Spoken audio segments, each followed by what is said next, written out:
The moment elder races discovered humans had tamed apex predators as household pets for fun. Part 2. Zavas had worked cargo inspection at Vega Station for 11 years. In that time, she had reviewed manifests from over 200 different worlds. She had flagged dangerous chemicals, unlicensed technology, restricted biological samples, and once, memorably, an entire crate of highly reactive alien fungi that a Solani merchant had labeled simply as decorative plants. She had seen strange things. She thought she was difficult to surprise. She read the manifest from the human ship's cargo bay 3 again, more slowly this time, making sure the translation was correct. 3 living biological entities, non-sapient, brought aboard voluntarily by the crew for the purpose of cultural exchange. The first was listed as a domestic dog. Breed, mixed large variety. Weight, 27 kilograms. Biological origin. Descended from Canis lupus, the gray wolf of planet Earth. The manifest included a standard biological profile that the humans had attached, likely without understanding what it would look like to anyone else. The profile listed jaw pressures strong enough to crush bone, pack hunting behavior, high stamina, territorial instincts, loyalty to selected group members, combined with aggression toward perceived threats to that group. Zavas ran the data through the Galactic Biological Threat Classification System, which the Conclave had developed over thousands of years to help station security understand what kinds of creatures were being brought aboard. The system returned a result of Tier 3 apex predator. She looked at the second animal, a cat. Breed, domestic shorthair. Weight, 4 kilograms. Biological origin, descended from Felis sylvestris, the European wildcat. The profile noted near-perfect ambush mechanics, retractable claws, exceptional spatial awareness, and night vision. Reflexes faster than most species classified as prey animals. Solitary hunting behavior, with a recorded success rate significantly higher than most comparable predators on Earth. Tier 4 apex predator. Zavas blinked. A Tier 4 was the highest classification the system typically returned for non-sapient animals.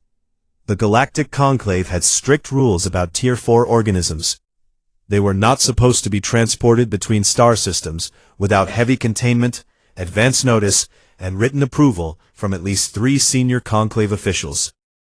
Bringing one to a diplomatic summit was, depending on how you read the regulations, somewhere between a serious violation and an act of war.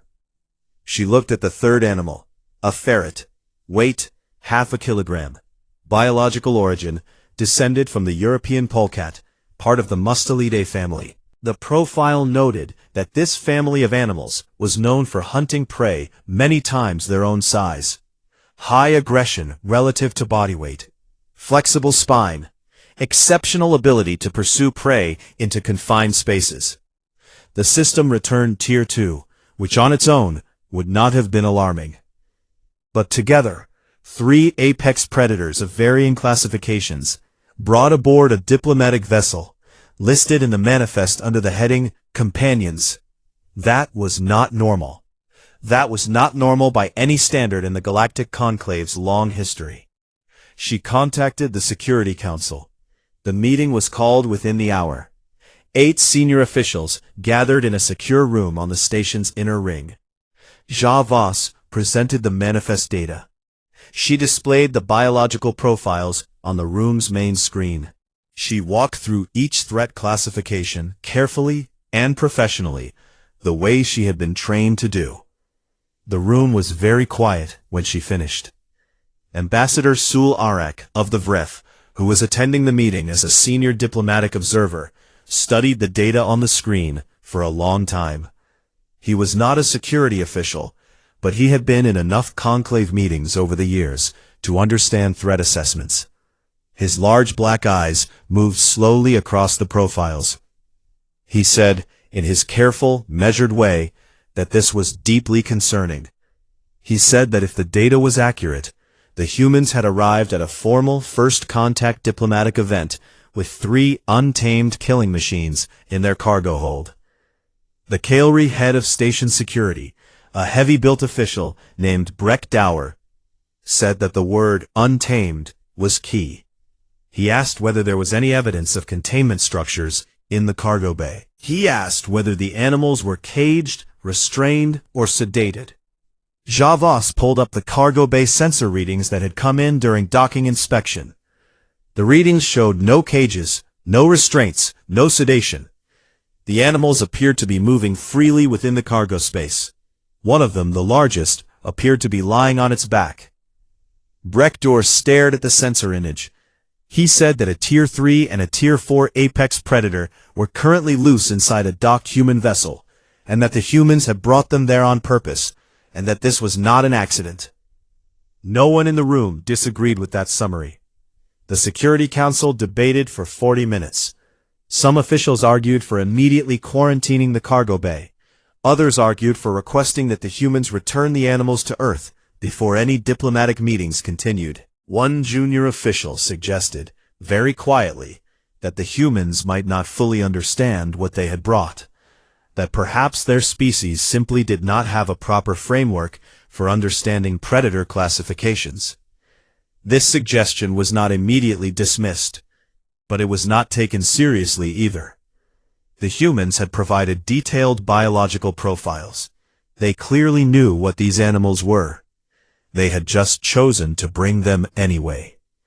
Meanwhile, in Cargo Bay 3 on the Resolute, the situation was calm. Biscuit had woken up from his nap and was sitting near the bay door, ears perked, listening to the new sounds of the station around him. His tail was moving in slow, steady sweeps. He was not alarmed. Everything smelled interesting. Everything sounded interesting.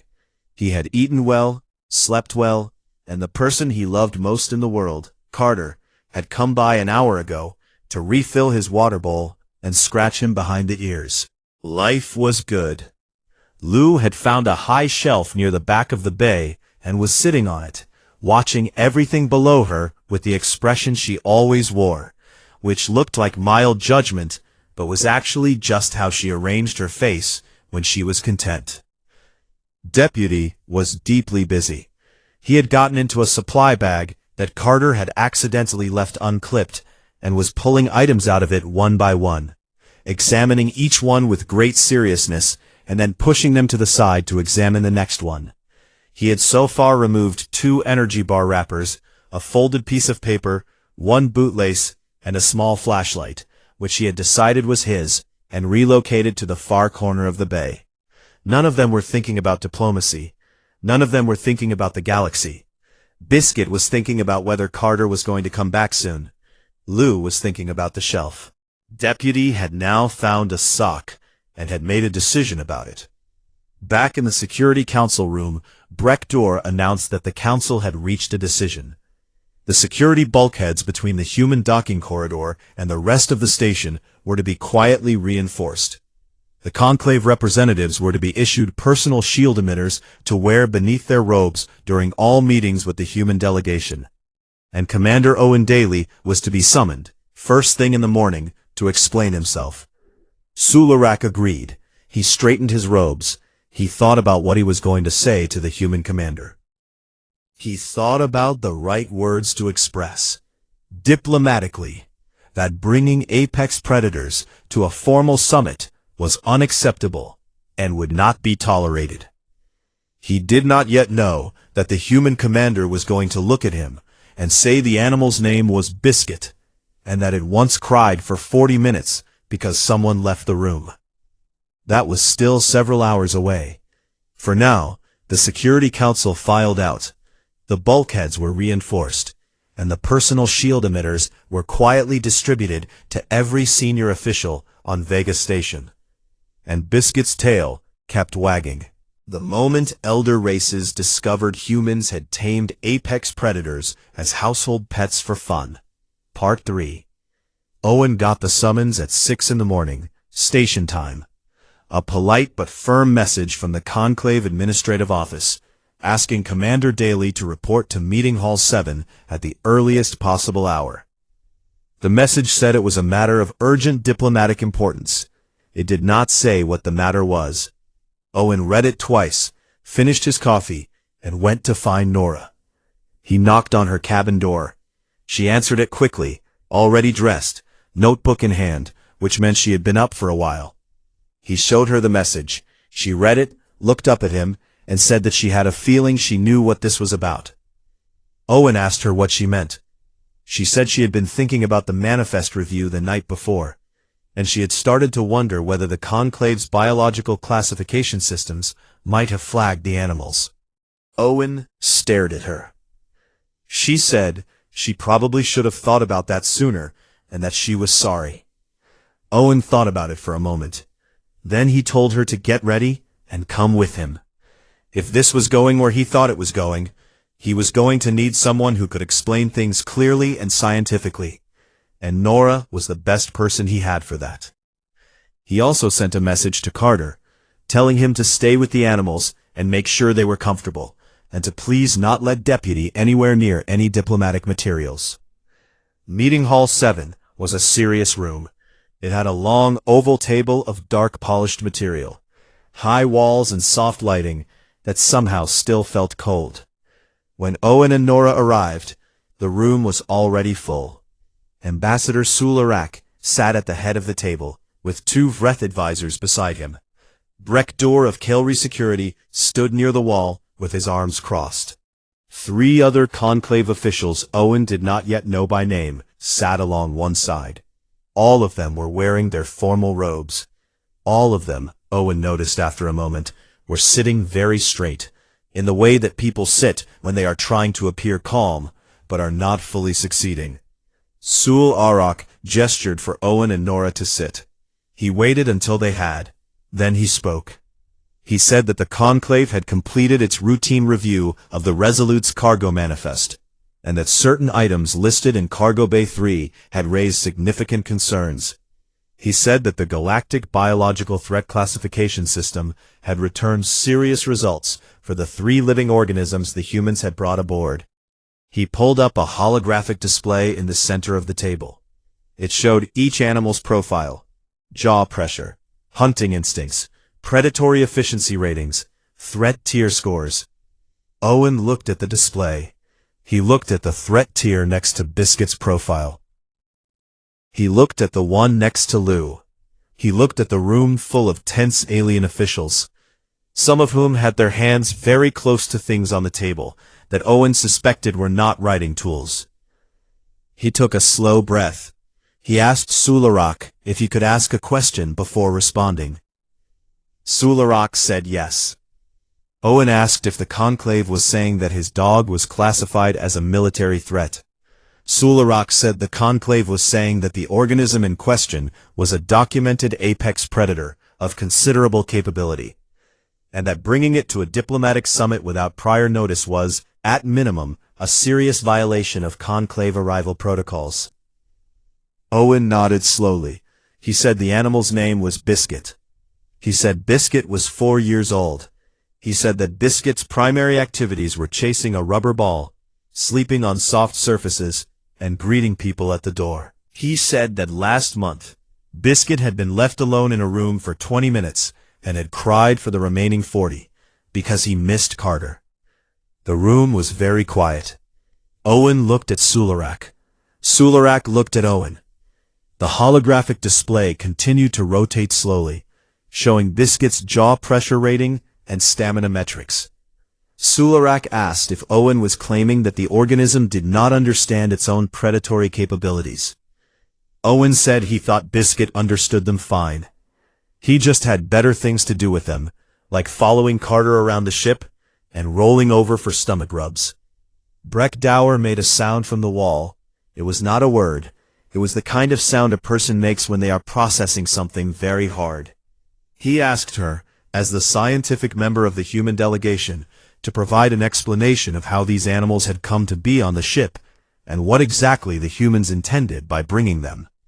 Nora opened her notebook, mostly out of habit, and then set it down and folded her hands on the table. She had been preparing for this moment since Owen knocked on her door. She began to explain.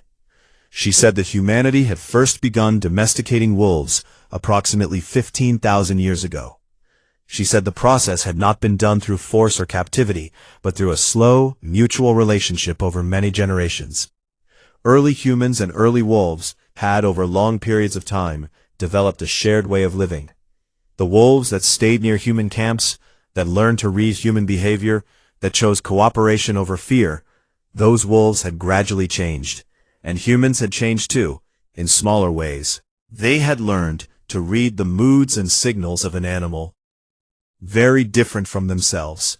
Over thousands of years, that relationship had become something that most humans found very hard to describe scientifically, but very easy to understand emotionally. It was love. A real and practical kind of love between two entirely different species. She said the cat was a slightly different story. She said cats had largely chosen the arrangement themselves. As human settlements grew and stored grain, rats and mice followed. Cats followed the rats and mice.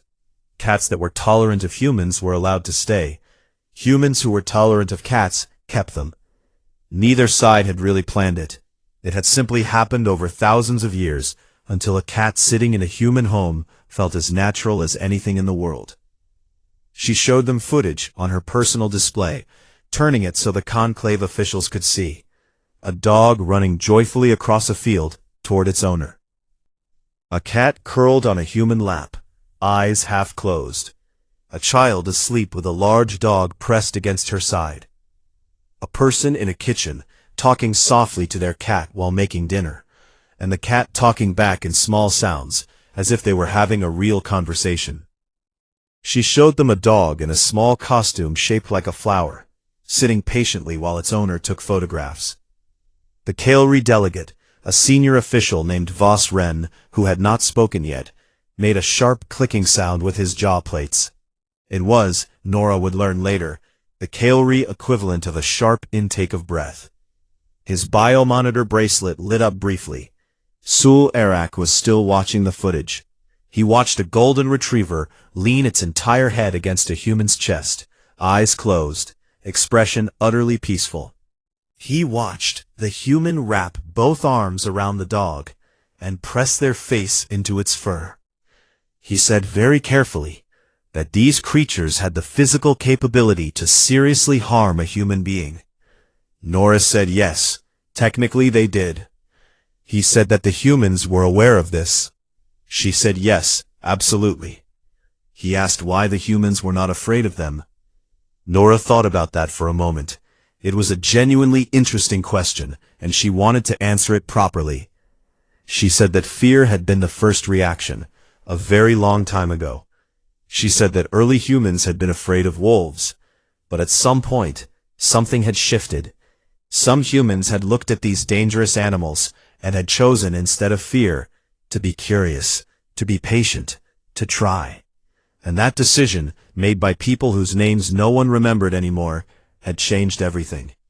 She said that Lou, her cat, could absolutely cause real harm if she chose to. She said Lou was faster, sharper, and more precise than most people gave her credit for.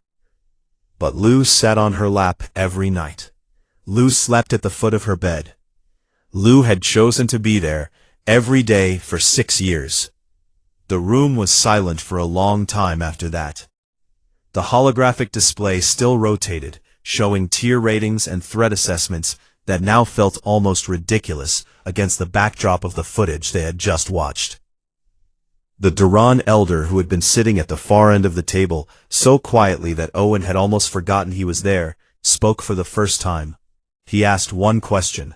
He said, "Do the predators know they could cause harm to the humans?" The room turned to Nora. She sat with that question for a moment. Then she said that Lou almost certainly knew, in her own way, and that Lou had decided, every single day for 6 years, that she would rather purr. He simply sat with that answer, turning it over somewhere behind his ancient eyes, as if he had just been handed something he needed time to hold properly. The moment elder races discovered humans had tamed apex predators as household pets for fun. Part 4. After the morning meeting ended, The conclave officials spent several hours behind closed doors. Owen and Nora returned to the Resolute and waited.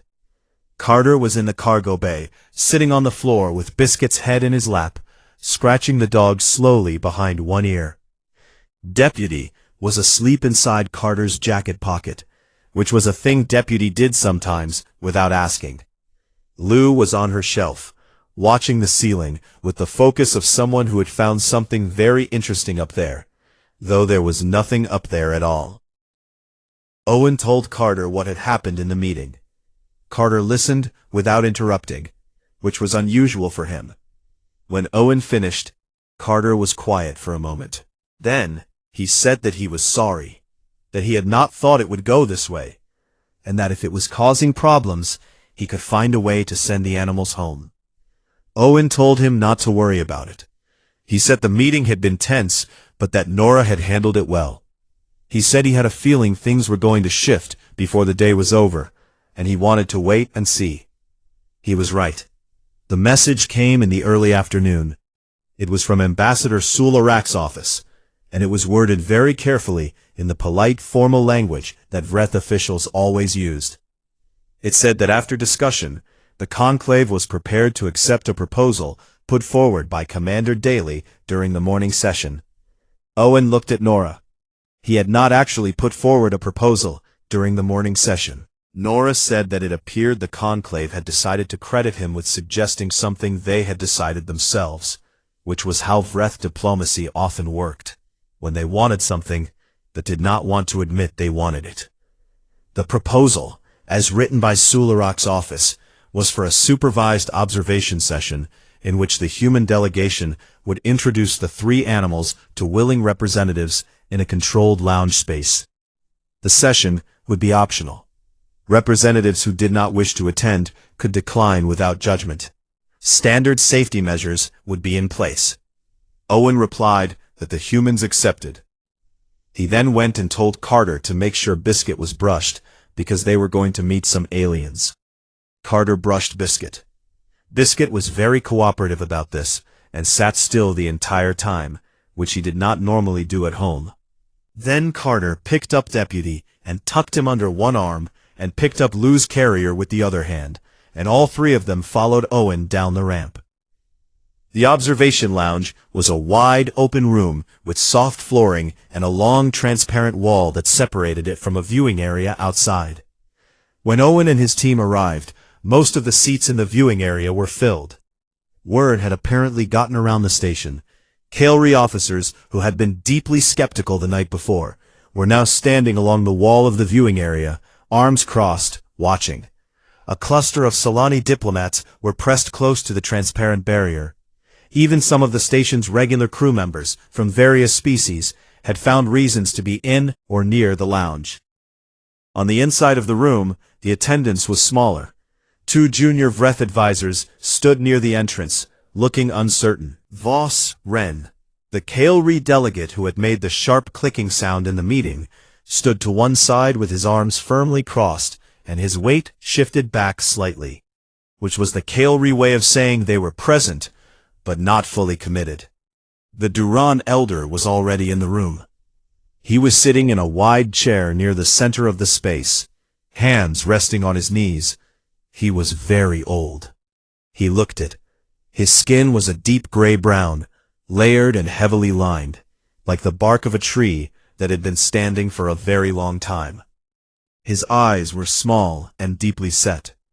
He sat with a stillness that was not the stillness of a person being calm. It was the stillness of a person who had simply stopped needing to move unnecessarily. Everything about him communicated age in a way that was beyond measurement. The elder nodded back, once. Carter set Lou's carrier down gently and unlatched it, leaving the door open so she could come out on her own terms. Then he put Deputy in his jacket pocket for now, because Deputy was already awake and looking around with the expression of someone who had just arrived at a party. And then he unclipped Biscuit's leash. Biscuit stepped forward. He was not cautious. He was never cautious. He looked around the room with his ears up and his tail already moving, taking in all the new smells and sounds and shapes. He saw the Vreth advisors near the wall, and angled toward them for a moment, curious. They stepped back slightly. Biscuit lost interest and moved on. He saw Voss Ren and considered him for a moment, then also moved on. Voss Ren visibly relaxed. Then Biscuit saw the Duran elder. He walked directly over to him and sat down. He looked up at the old being, with his large brown eyes, and his ears at half tilt, and his tail sweeping the floor in slow, steady arcs. He did not bark, he did not whine. He just sat there and looked up, the way dogs had been looking up at people for 15,000 years. The Duran elder looked down at him. 9,000 years was a long time. In that time, the elder had seen things most beings could not even conceptualize. He had been present at the end of 2 civilizations. He had negotiated peace agreements between species that had been at war longer than humans had existed. He had watched stars go through their full lives, from burning youth to quiet death. He had outlived everyone he had ever known, twice over, and had made a kind of peace with that. He reached down slowly and placed one large gray hand on top of Biscuit's head. Biscuit's tail doubled in speed.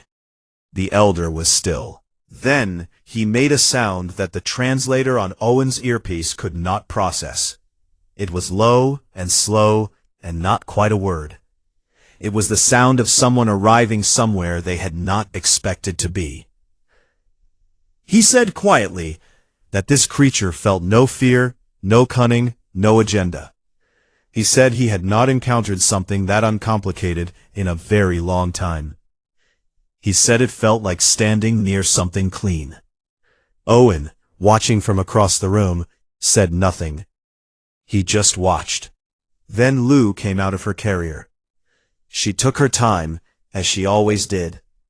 She stepped out slowly, looked at the room, assessed everything in it, with the calm authority she gave to all situations, and then walked toward the center of the space. She ignored the Vreth advisors entirely. She looked at Voss Ren for a moment, and then looked away.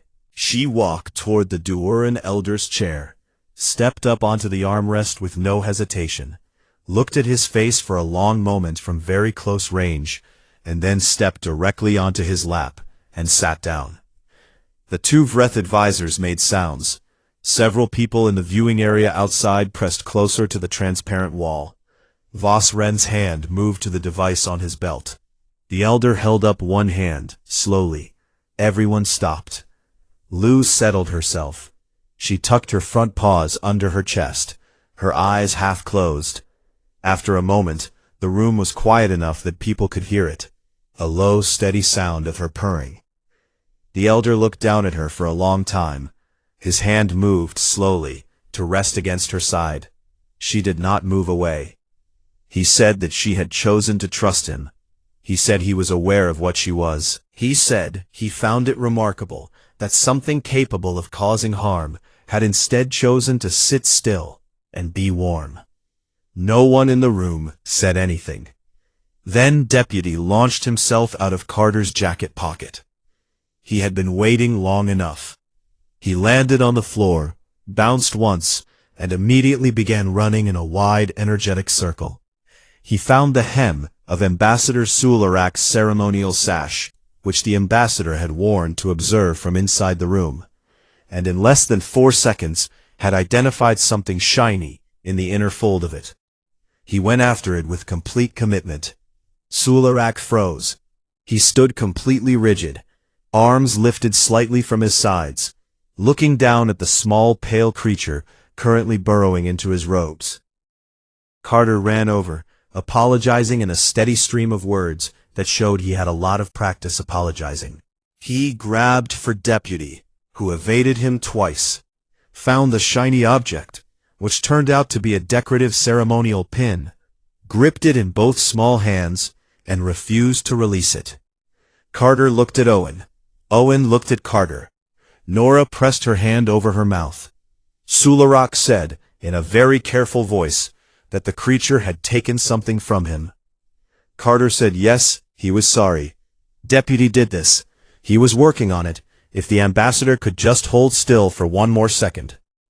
Deputy looked up at Sularak, with bright eyes and the ceremonial pin held firmly in both hands. Sularak looked down at him. Very slowly, with great dignity, the ambassador lowered his arms and stopped moving. Deputy, satisfied that the situation was resolved in his favor, turned and trotted the pin back to his corner, where he put it down, examined it once more, and then lay on top of it. Owen decided that this had gone reasonably well. The moment elder races discovered humans had tamed apex predators as household pets for fun. Part 5. The formal diplomatic session resumed the following morning. The atmosphere in the hall was different from the day before. It was still serious. The conclave was still formal. The representatives still wore their robes and sat in their designated seats and observed the protocols that had governed these meetings for thousands of years. But something underneath all of that had shifted. It was small, and no one named it out loud, but Owen noticed it the moment he walked in. The officials looked at him differently, not with the polite condescension they had worn the day before, with something closer to curiosity. Even Breck Dower, the Cavalry security head who had stood against the wall with crossed arms the day before, gave Owen a nod when he sat down. It was brief and did not involve any warmth, but it was a nod. The agenda for the session was the formal presentation of humanity's cultural history, which Nora had prepared with great care over several months. It was supposed to have been the centerpiece of the first meeting. Instead, it was happening on the second day, after 3 animals had thoroughly disrupted the expected program. Nora presented it with her usual calm energy. She talked about early human civilizations, about art and language and agriculture. She talked about the long, difficult history of a species that had spent most of its existence fighting, and had somehow, gradually, built something that cared about peace. The delegates listened. The Solani had questions about human social structures. The Vreth had questions about human governance. Voss Ren, the Cavalry delegate, surprised everyone by asking a thoughtful question about the human concept of family, and whether it extended to non-human members of a household. Nora said yes, for most humans, without hesitation. She said that for many people alive today, the loss of a pet was one of the most painful experiences of their lives. Voss Ren processed that for a moment. He said that his species had never domesticated any animal. He said that on his homeworld, the relationship between predator and prey had always been defined by distance and survival. He said he had never considered that there might be a third option. Nora said that the third option was a lot of work. She said it had taken thousands of years and countless generations of both species choosing, over and over, to stay close. She said it was probably the longest relationship in human history, and that most people would say it was worth it. Owen then gave the history of working animals. He talked about dogs that helped shepherds, dogs trained to find people buried under rubble after disasters, dogs that sat beside soldiers in foxholes and kept them from going out of their minds with fear and loneliness. He talked about horses that had carried humans across continents. He talked about the very recent development of therapy animals, creatures brought into hospitals and schools and disaster sites specifically to provide comfort to people who were suffering. The Solani delegate, a composed and quiet individual named Resalai, asked how long it had taken humanity to develop this practice of using animals for emotional support. Owen said it had not been developed exactly. He said it had been noticed. Someone had seen that animals helped people feel less alone, and had decided to make that official. He said humans were often good at noticing things that worked, and then finding ways to use them more. Resalai said that the Solani had been a spacefaring civilization for 12,000 years. Owen said he was aware.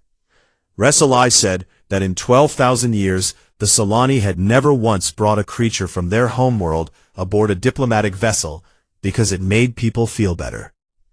Owen said he found that a little sad. honestly, and then immediately wondered if he should have said that out loud. Resalai looked at him for a moment, and then made a sound that his translator rendered as something close to a quiet laugh. It was apparently not taken as an insult. The morning went on. The presentations continued. Lou was not in the room. Biscuit and Deputy were also back on the ship, but they were present in the conversation in a way that was hard to ignore. The animals had changed the shape of the meeting. Things that might have been said with careful diplomatic distance were being said a little more directly. Questions that might have taken weeks of formal exchange to arrive at were being asked on the second day. At the end of the session, the conclave prepared to hold the formal vote on humanity's admission to the interstellar community. It was supposed to have happened on day one, but had been delayed by the events of the Manifest Review. Now, it was here. Each delegate was given the opportunity to speak before the vote was recorded. Sul Arak spoke first. He spoke about humanity's youth as a civilization, about the promise and uncertainty that came with welcoming any new species. He said that the conclave had been built on the belief that cooperation was more powerful than isolation. He said that the humans had arrived with energy and warmth, and a habit of doing things in unexpected ways. He said he believed they would be a valuable addition. He said this in the formal, measured language of Vreth diplomacy. But Owen heard something genuine beneath it. Resalai spoke about the human relationship with animals at length. She said it had given her conclave delegation more information about human psychology than any document or presentation could have. She said that a species that chooses to love what it could fear is a species she was interested in understanding better. Voss Ren said very little. He said that he had revised his initial security assessment and that he no longer considered the animals a threat. He said this without apology because Kael'ri officials never apologized, but there was something in the way he said it that Owen took as the closest thing he was going to get to one. The Duran elder was last. He stood, which he rarely did in conclave meetings. Owen had been told, quietly, that the elder had not stood to give a closing statement in over 400 years. The room went very still. He spoke slowly, with long pauses between sentences. He said that in 9,000 years, he had learned to be careful about hope. He said that young civilizations often arrived with great energy and then lost it. He said that what he looked for when a new species came before the conclave was not strength or intelligence. He said every species that made it to the stars had enough of both. What he looked for was something harder to name. He said he believed he had seen it the day before in that lounge. He said that a species that tames an apex predator not through chains or fear or scientific control, but through patience and affection and 15,000 years of simply choosing to be kind to something that could hurt them. That species had something in it that he did not see often enough. He said it was a kind of courage that did not look like courage at first. It looked like a dog asleep with its legs in the air. It looked like a cat deciding to trust a stranger. It looked like a small animal stealing a ceremonial pin, and everyone in the room laughing instead of escalating. He said that he had lived long enough to know that the civilizations that lasted were not always the strongest or the smartest. They were the ones that knew how to be soft in the right moments, that knew when to lower their guard, that had practiced, for a very long time, the habit of choosing trust over fear. He said he was voting yes. The vote was unanimous. Carter found out about the result when Owen came back to the ship and told him. Carter was sitting on the floor of the cargo bay again, Biscuit pressed against his side, Deputy asleep in the crook of his elbow, Lou stretched across his legs like a long gray blanket. He looked up when Owen came in. Owen told him the news. Carter smiled slowly and looked down at the three animals. He scratched Biscuit behind the ear. Biscuit thumped his tail once against the floor, without opening his eyes. Later that evening, The Conclave's official record office filed the documentation of humanity's entry into the interstellar community. The record noted the date, the vote count, and the names of the attending delegates. It noted the cultural exchange items brought by each civilization. The Vreth entry listed their crystalline instrument. The Kael'ri entry listed their stone tablet. The human entry listed, in careful official language, 3 non-sapient companion animals of apex predator lineage, brought voluntarily for the purpose of diplomacy. In the margin of the entry, filed under personal annotations of the senior Duran representative, they were written in the Elder's own language, which translated into a very old form of galactic standard that most current officials needed an archival dictionary to read. It said, simply and without further explanation, "Watch these ones carefully." The archivists who processed the record later that night noted the annotation and logged it without comment. They had learned over many years that when the Elder wrote something down, it was worth keeping. Somewhere in Cargo Bay 3, Biscuit stretched in his sleep, tail twitching once. Deputy had found a new corner he liked better and was busy arranging it. Lou was on her shelf, eyes half open in the dim light, watching the door with the patient, unhurried attention of something that knew it had already won. Outside the ship, Vega Station hummed quietly in the dark, between stars. The galaxy had just gotten a little lighter. The moment Elder races discovered humans had tamed apex predators as household pets for fun. Part 1. Vega Station was one of the most important places in the known galaxy. It floated in the dark between star systems, like a small silver city, full of lights, corridors, meeting halls, and the quiet hum of machines that never slept. Ships from dozens of worlds docked there every day. Diplomats in long robes walked its halls. Translators clicked and buzzed. Guards in polished armor stood at every important door. For thousands of years, Vega Station had been the place where civilizations met, talked, and decided the future of the galaxy together. The 4 Elder races had built it long ago, back when humanity was still figuring out fire. The Vreth were tall and thin, with gray skin and large black eyes that never seemed to blink. They were known for being careful and precise. Every word they spoke had been thought about 3 times before leaving their mouths. The Solani were smaller, covered in fine silver scales, and moved in groups. They rarely made decisions alone. The Kael'ri were wide-shouldered and heavy, built like something that had survived a very hard planet, which they had. And then there were the Duran. No one made jokes around the Duran. Their Elder, known in translated records simply as "he who has watched stars die," was 9,000 years old. He sat at every conclave meeting and spoke rarely, but when he did, every other delegate in the room went quiet. These 4 races had seen empires rise and fall. They had welcomed many young species into the conclave over the centuries. Some of those species had been promising. Some had been disappointing. Most had been perfectly average. Humanity, as far as the Elder races knew, was going to be perfectly average too. Commander Owen Daly did not think of himself as a historic figure. He was 43 years old, from a small town in Oregon, and he had spent most of his life working hard to get to where he was. He had a broad face, an easy smile, and the kind of calm that came not from confidence, but from experience. He had seen difficult things and had learned not to panic. He commanded the Earth diplomatic vessel Resolute, which was a fine ship by human standards, though the Kael'ri docking officers had looked at it the way a person looks at a child's drawing of a house. With him were 2 people he trusted completely. Dr. Nora Callahan was the ship's xenobiologist.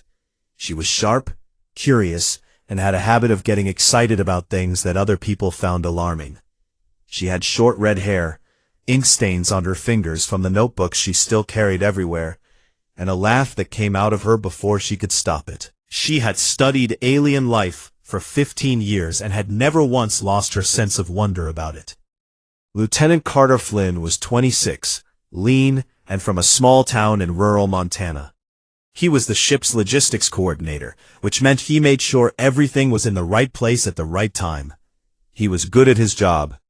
He was also the reason the mission was about to become the most talked-about diplomatic event in Conclave history, though he did not know that yet. The Conclave had suggested a cultural exchange for the welcome ceremony. Each delegation was invited to bring something from their homeworld. Something meaningful, something that showed who their people were. The Vreth brought a crystalline music instrument that played tones humans could not fully hear. The Solani brought a preserved seed from their oldest living tree. The Kaelri brought a carved stone tablet, 10,000 years old, with their founding laws written on it. Owen had stood in front of his crew the week before arrival, and asked for ideas. There had been many suggestions: art, food, a recording of Earth music, a video history of human civilization. Carter had raised his hand near the back of the room and said, simply, that he thought they should bring the animals. There was a pause. Owen had asked him to explain what he meant. Carter had explained that back home, when you wanted someone to know you were friendly, you didn't show them your weapons or your history books. You invited them to your house. And at your house, you had animals. Pets. Creatures that lived with you, ate with you, slept near you, and were glad to see you every single day. Carter had said that nothing in the world made a person seem more gentle and trustworthy than having a dog sit at their feet.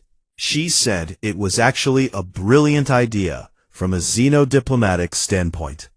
She said that showing the elder races that humans had formed emotional bonds with other living creatures would demonstrate empathy, patience, and a capacity for interspecies connection. She said it was arguably the best possible first impression they could make. Owen had thought about it for a long time. Then he had said yes. Carter had brought 3 animals aboard the Resolute before departure. The first was Biscuit, his own dog, a large brown and white mixed breed, with floppy ears and a tail that moved like it was trying to take flight. Biscuit was 4 years old and had never met a person he did not immediately love. The second was Lou, a gray cat who belonged to Nora. Lou was calm, observant, and deeply selective about who she liked, but when she liked you, she made it very clear. The third was Deputy, a ferret belonging to Carter, who had a pale cream coat and the attention span of a falling leaf. The 3 animals were settled into a specially prepared cargo hold with soft bedding, familiar smells from home, filtered air, and food they were used to. They made the long journey to Vega Station without complaint. Biscuit slept most of the way. Lou sat near the small window and watched the stars. Deputy rearranged his bedding 12 times, and then slept inside it.